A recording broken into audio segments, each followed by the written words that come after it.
Voici que nous montons à Jérusalem, et tout ce qui a été annoncé par les prophètes au sujet du Fils de l'homme sera accompli. Au nom du Père et du Fils et du Saint-Esprit, ainsi soit-il. En effet, il sera livré aux païens, il sera moqué, il sera flagellé et conspué, et après qu'il aura été flagellé, on le mettra à mort, et le troisième jour, il ressuscitera. Pour bien comprendre ces paroles de notre Sauveur, il faut se remettre dans le contexte exact dans lequel elles ont été proférées. Il s'agit de la fin de la vie publique de notre Seigneur, la dernière année, au moment où il va monter vers Jérusalem avec ses apôtres, et au moment où cette montée va entraîner les événements de sa passion. Notre Seigneur veut donc raffermir la foi de ses disciples. Il va leur faire une annonce en leur rappelant les prophètes qu'ils ne vont pas comprendre, et puisqu'ils ne la comprennent pas, du moins pas tout de suite, pour les raffermir mieux, il va guérir un aveugle. Il va lui rendre la vue. De ces paroles de notre Seigneur, il ressort que tout ce qui va se passer pendant la Passion a été annoncé de façon précise du Fils de l'homme, c'est-à-dire du Messie, c'est-à-dire de notre Seigneur lui-même, par les prophètes. Eh bien, voyons l'analyse de notre Seigneur. Il dit tout ce que les prophètes ont annoncé du Fils de l'homme va être réalisé maintenant que nous montons à Jérusalem. Donc les prophètes ont annoncé tout ce que vous ne savez pas encore, vous mes apôtres, mais qui est déjà annoncé parce que Dieu, lui, le sait d'avance et le voit d'avance. En effet, il sera livré aux nations. Et vous voyez, il y a un lien entre l'annonce de notre Seigneur, tout a été annoncé, et la précision de ce qu'il dit après. En effet, il sera livré aux nations, etc. C'est-à-dire que ce que je vous annonce là, eh bien les prophètes l'ont déjà dit. Tout cela, ils l'ont dit, et qu'est-ce qui va se passer en effet? Eh bien, le Fils de l'homme va être livré aux nations. Que le Messie allait être livré aux nations n'était pas annoncé d'une façon explicite dans les prophètes. Au contraire, dans les prophètes, on trouve beaucoup de prophéties qui annoncent que les nations, par exemple, les païens, viendront lui apporter de l'or et de l'encens et de la myrrhe. Et on l'a vu réaliser au jour de l'Épiphanie. Qu'il dominera sur toutes les nations d'un fleuve jusqu'à la mer et jusqu'aux extrémités de la terre. Que toutes les nations le serviront et lui rendront hommage. Et donc, il n'est pas directement dit qu'il va être livré aux nations comme un prisonnier. Mais néanmoins, il y a beaucoup de choses dans l'Ancien Testament qui le laissaient entendre, et principalement le fait de la prédiction du genre de mort qu'il allait avoir, à savoir la crucifixion. En effet, parmi les Juifs, on ne crucifiait pas. Il y avait d'autres moyens de supplice, mais la crucifixion n'était pas pratiquée chez eux, elle était pratiquée chez les païens, mais pas chez eux. Et par le fait même qu'il y ait de très nombreuses figures qui annoncent la crucifixion de notre Seigneur. Cela donnait à entendre que ce n'est pas les Juifs qui mettraient à mort le Messie, mais que ce seraient les nations et donc il serait livré aux nations. Et il sera moqué. Il sera moqué. Remarquez que pour nous, toutes ces annonces ne sont pas difficiles à croire, puisque nous les savons réaliser. Et il sera moqué en effet par les païens au moment où on lui tressera une couronne d'épines, qu'on se mettra à genoux devant lui en disant « Allez, roi, fais le prophète, dis-nous qui t'a frappé !» Et les soldats le tourneront en dérision. Mais il sera aussi moqué par les gens de sa nation, par les Juifs, au pied de la croix. Il a dit qu'il était le Fils de Dieu. Eh bien, qu'il vienne donc l'aider, qu'il descende de sa croix, et alors nous croirons en lui.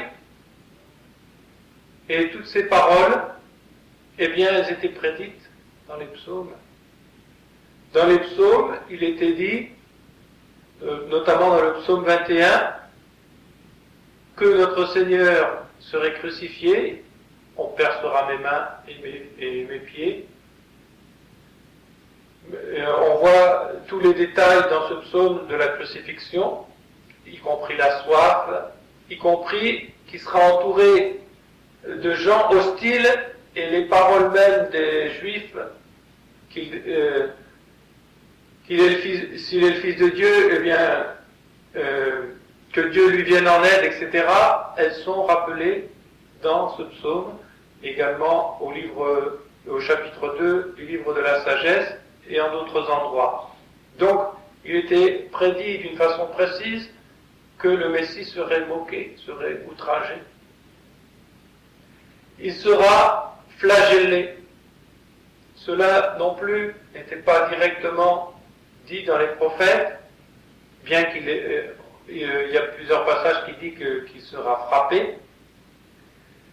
Mais par exemple, dans Isaïe, on lit « Du sommet de sa tête jusqu'à la plante de ses pieds, ce n'était que coups et blessures, que meurtrissures.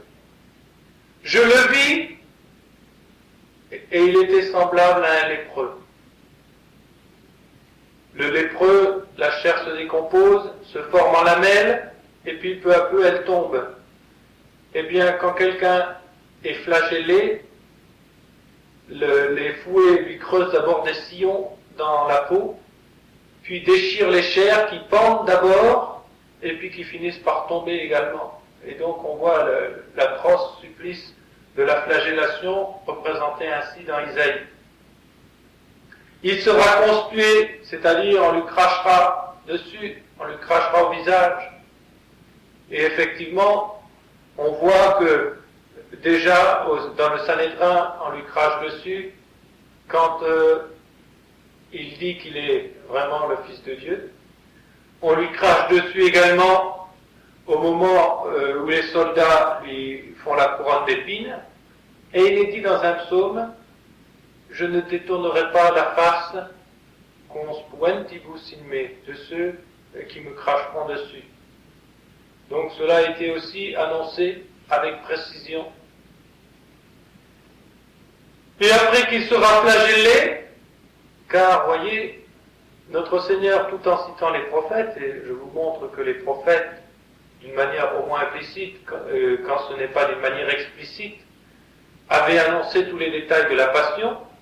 Il y a même beaucoup plus de détails dans l'Ancien Testament sur la Passion que dans le Nouveau. Par exemple, que les soldats, au moment du couronnement d'épines, lui arracheront la barbe.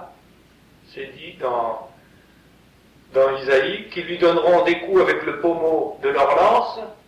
C'est dit dans Job, et quantité d'autres choses qui ne sont pas précisées par les évangélistes et qu'on trouve dans l'Ancien Testament. Mais en même temps, notre Seigneur, qui est le roi des prophètes, donne des détails très précis et que nous savons tout à fait s'être réalisés exactement. Eh bien, ces prédictions de notre Seigneur disent également, après qu'il sera flagellé, il sera mis à mort. On retrouve exactement le même terme au Chi-Détour dans le prophète Daniel. Il sera mis à mort. Il ne sera pas seulement tué, comme assassiné, mais il sera mis à mort. Cela implique qu'il y aura une espèce de procès, qu'il y aura une espèce de procédure légale, et qu'il sera mis à mort comme un condamné à mort.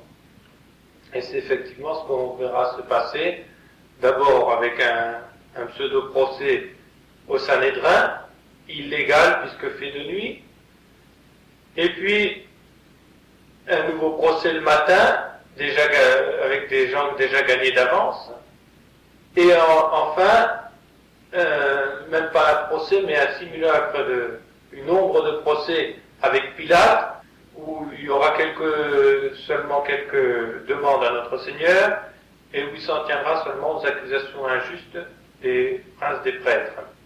Et il sera mis à mort.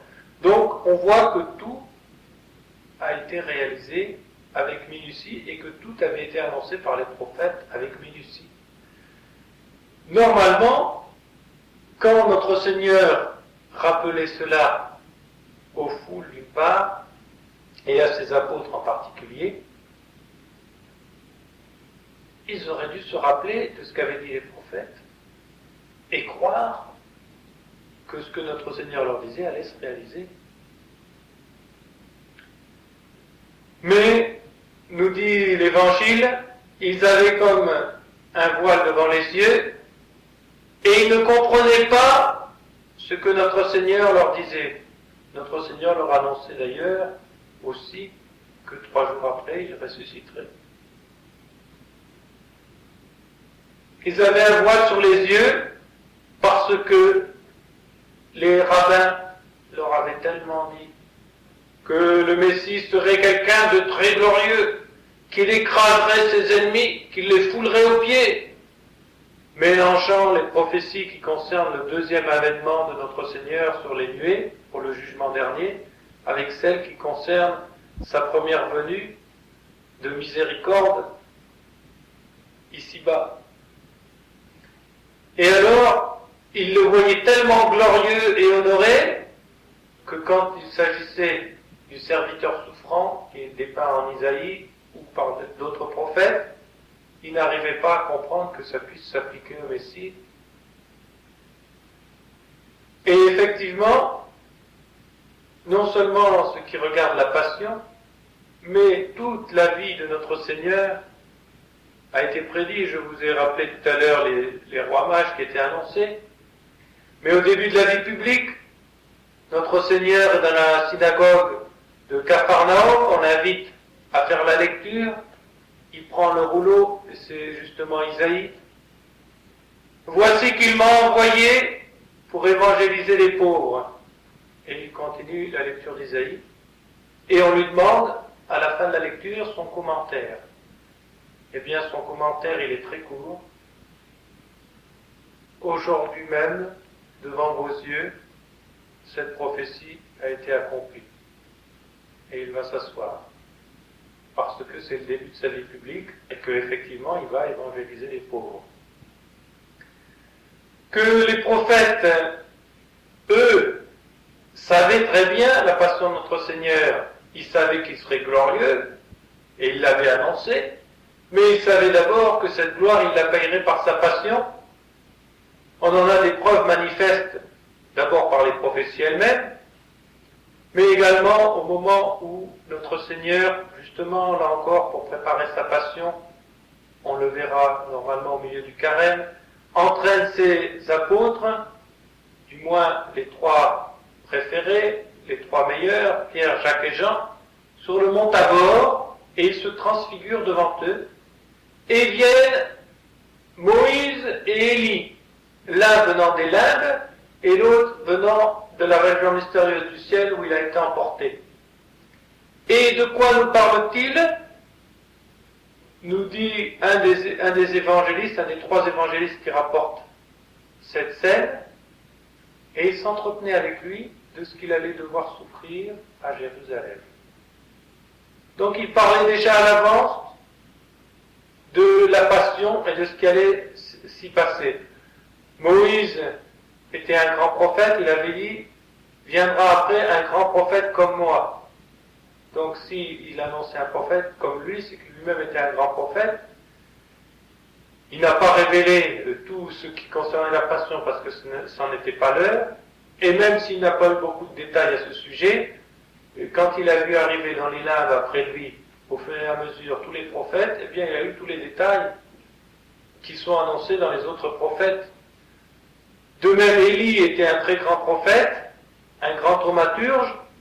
Il n'a pas laissé d'écrit comme quoi, concernant notre Seigneur directement, il n'est pas parmi les prophètes dont on ait des textes écrits, mais il est par contre le plus grand et un des premiers prophètes quant à la parole et aux prédictions. Et là encore, il pouvait savoir beaucoup de choses déjà au moment où il était sur terre, et il a pu en savoir encore beaucoup là où il est, en attendant de revenir pour secourir les chrétiens au temps de l'Antéchrist, comme c'est annoncé dans l'Apocalypse et également dans les livres de l'Ecclésiastique. Eh bien, il nous reste à tirer des leçons. Et comment le faire mieux qu'en se mettant à la place des apôtres? Ils n'entendaient parler du Messie que dans la gloire, dans la majesté, et notre Seigneur leur annonce sa passion. Ils n'arrivent pas à le croire. Ils n'arrivent pas à comprendre surtout. Et c'est seulement après qu'ils se rendront compte que tout dans la vie de notre Seigneur était prédit. C'est pour ça que saint Matthieu continuellement dit, il fit ceci afin que s'accomplisse ce qui avait été dit par le prophète, et il accomplit encore cela parce que le prophète l'avait annoncé. Et voyez à un moment quand saint Pierre lui dit, ah non Seigneur, nous ne vous laisserons pas prendre, et quand notre Seigneur leur annonce une autre fois la passion, nous ne vous laisserons pas souffrir, retire-toi de moi. Est-ce que les prophéties ne doivent pas s'accomplir?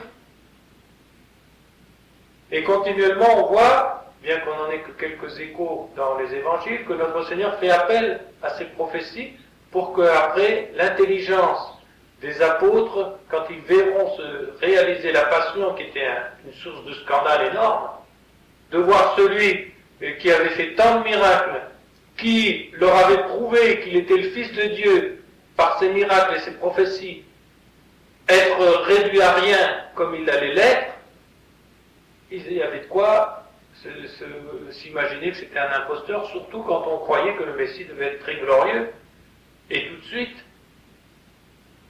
Eh bien, tirons-en la leçon pour nous. Qu'est-ce que ça veut dire? Ça veut dire que tout ce qui est annoncé de ce qui va se passer à l'avance,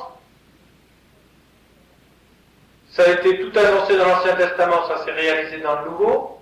Dans le Nouveau, qu'est-ce qui nous est annoncé? Ce qui va se passer d'une part à la fin du monde, et ce qui va se passer d'autre part pour chacun d'entre nous à la fin de sa vie, dans notre vie. Bien sûr, on ne l'a pas encore vu, mais vous croyez que les prophètes l'avaient vu, ce qui allait se passer dans le Nouveau Testament? Et vous croyez qu'au moment où notre Seigneur leur annonce ça, les apôtres l'avaient déjà vu? Mais notre Seigneur leur a annoncé déjà d'une façon précise. Ça s'est réalisé, et la réalisation de tout le Nouveau Testament annoncé par l'Ancien est une marque de la réalisation de tout ce qui est annoncé pour la fin du monde comme devant se réaliser, et de tout ce qui doit se passer dans notre vie. Et donc, il nous faut faire un acte de foi quand il nous est annoncé qu'un jour, notre âme va quitter notre corps. Et qu'est-ce qui va se passer une fois qu'on sera mort? Le corps sera mis au tombeau, mais l'âme, qu'est-ce qu'elle va devenir? Elle va paraître devant notre Seigneur Jésus-Christ, c'est annoncé d'une façon précise. Et qu'est-ce qu'il va nous demander? Compte de chacun de nos actes, de nos pensées, de nos paroles, de notre vie. Et si nous sommes pris en état de péché mortel, eh bien c'est la damnation éternelle. C'est notre Seigneur qui l'annonce. Allez au feu éternel. Et si nous sommes en état de grâce, mais sans avoir bien réparé nos fautes, c'est le purgatoire, le terrible feu du purgatoire. Et là encore, nous avons eu aussi beaucoup d'annonces. Il y a beaucoup de saints qui ont eu des visions d'âme du purgatoire et qui ont vu les souffrances terribles que ça comprenait. Et après, eh bien, c'est la rentrée au ciel pour ceux qui sont morts en état de grâce et ont été purifiés de toutes leurs fautes. Voilà en ce qui nous concerne. De même pour la fin du monde, bien sûr, on n'a pas encore vu réaliser, mais c'est annoncé d'une façon claire et précise. Il y aura l'évangélisation de toutes les nations, la grande apostasie, l'antéchrist, un petit temps de répit, et c'est la fin en tant qu'instant dernier, la parousie, la manifestation de notre Seigneur sur les nuées et le jugement dernier. Ça nous est annoncé d'une façon très précise, de même que la vie de notre Seigneur était dans l'Ancien Testament annoncée de façon très précise. Ça s'est réalisé dans le Nouveau, ça se réalisera aussi à la fin. Et si la Sainte Vierge a voulu nous le rappeler il n'y a pas longtemps, à la fin du siècle dernier, en nous disant « l'Église aura une crise affreuse, elle sera éclipsée, on n'en verra plus la visibilité, au moins avec les yeux de chair, seulement avec les yeux de la foi. Et alors viendront Enoch et Élie pour soutenir cette foi, comme c'est annoncé aussi dans l'Apocalypse. Alors, toutes ces choses-là, nous devons le croire, et nous devons ne pas nous scandaliser quand nous voyons se réaliser les débuts de ce qui était annoncé, quand nous voyons le corps mystique de notre Seigneur être lui aussi, d'une part, livré aux païens, ensuite, moqué, la religion tournée en dérision, ensuite flagellé, réduit à rien, conspué, craché, tenu vraiment pour rien, et en quelque sorte mise à mort et au tombeau, réduite à presque rien. Mais nous savons aussi que le troisième jour, c'est la résurrection. Nous savons que notre Seigneur enverra ses deux témoins, que l'impie sera tué, l'antéchrist sera vaincu, qu'il y aura une période de répit, et après que notre Seigneur reviendra juger les vivants et les morts. Eh bien, demandons à notre Seigneur d'avoir foi dans ces annonces prophétiques, dans ces annonces qui ont été explicitées par les saints docteurs, qui ont été répétées et exprimées par des quantités de prédicateurs, et dont on a vu au fur et à mesure la réalisation, car dans l'Ancien Testament, il y avait aussi la résurrection qui était annoncée, il y avait aussi la Pentecôte qui était annoncée, il y avait aussi l'évangélisation du monde entier par les apôtres qui était annoncée. Et bien tout ça, on en a vu la réalisation, et que ce soit pour nous le gage de ce que nous voyons déjà commencer à se réaliser, et que nous gardions la foi en disant avec Saint Pierre, Seigneur, à qui rions-nous? Vous avez les paroles de la vie éternelle. Ô Sainte Église, à qui rions-nous? C'est vous qui avez les paroles de la vie éternelle. Nous voulons rester en votre sein et nous voulons y mourir au nom du Père et du Fils et du Saint-Esprit, ainsi soit-il.